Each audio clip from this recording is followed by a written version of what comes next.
Assalamualaikum warahmatullahi wabarakatuh. Kisah wanita taat ibadah tapi masuk neraka gara-gara air wudhu. Jalan hidup manusia sudah digariskan Sang Pencipta. Usia dan rezeki semua telah diatur olehnya. Tugas manusia adalah melaksanakan perintah dan menjauhi larangan Allah. Dan ini adalah cerita tentang dua makhluk yang hidup dalam kondisi kontrak. Seorang laki-laki kaya raya dan perempuan papa. Dalam kesehariannya, keduanya tampak begitu berbeda. Sang lelaki hidup padat oleh kesibukan duniawi, sementara wanita yang miskin itu justru menghabiskan waktunya untuk selalu beribadah.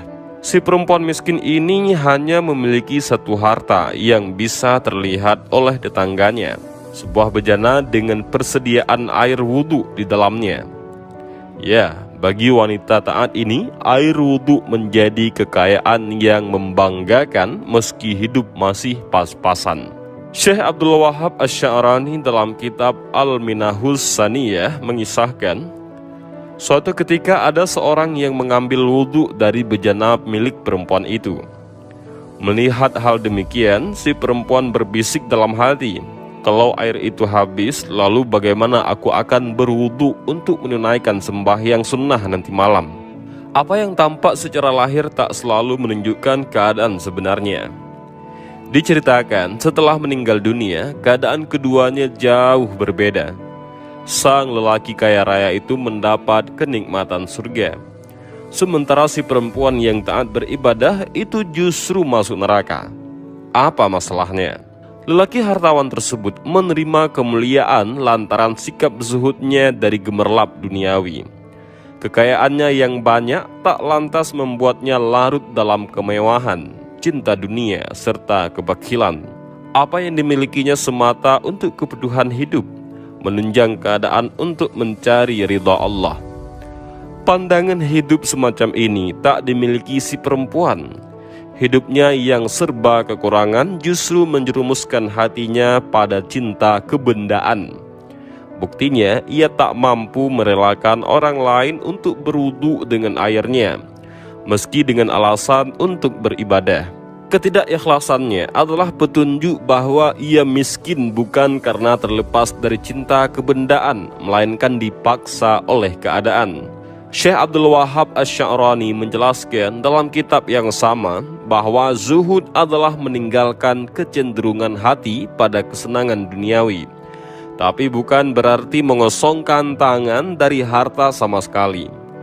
Segenap kekayaan dunia direngkuh untuk memenuhi kadar kebutuhan dan memaksimalkan keadaan untuk beribadah kepadanya. Nasihat ulama sufi ini juga berlaku kebalikannya. Untuk cinta dunia, seseorang tak mesti menjadi kaya raya terlebih dahulu, karena zuhud memang berurusan dengan hati, bukan secara langsung dengan alam bendawi. Dan berikut ini kami telah merangkum 5 penyakit hati yang harus kita hindari.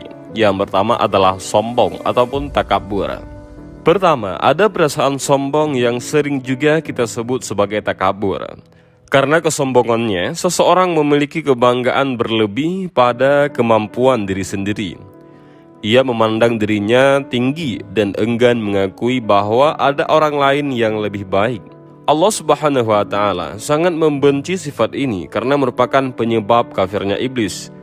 Oleh sebab itu, dalam Al-Quran Surah Al-Isra ayat 37, kita diminta untuk menjauhi sifat sombong. Ayat itu berbunyi, wala tamshi fil ardi maraha innaka lan takhriqal ard wa lan tablughal jibala tula. Artinya, dan janganlah kamu berjalan di muka bumi ini dengan sombong, karena sesungguhnya kamu sekali-kali tidak dapat menembus bumi dan sekali-kali kamu tidak akan sampai setinggi gunung. Al-Quran Surah Al-Isra ayat 37.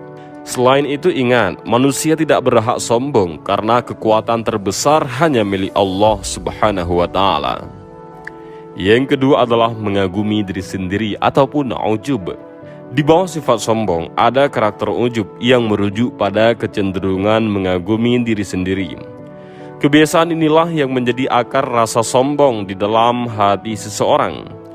Menurut hadis riwayat Abdul Razak, Rasulullah SAW pernah bersabda, Tiga hal yang membawa pada jurang kebinasaan.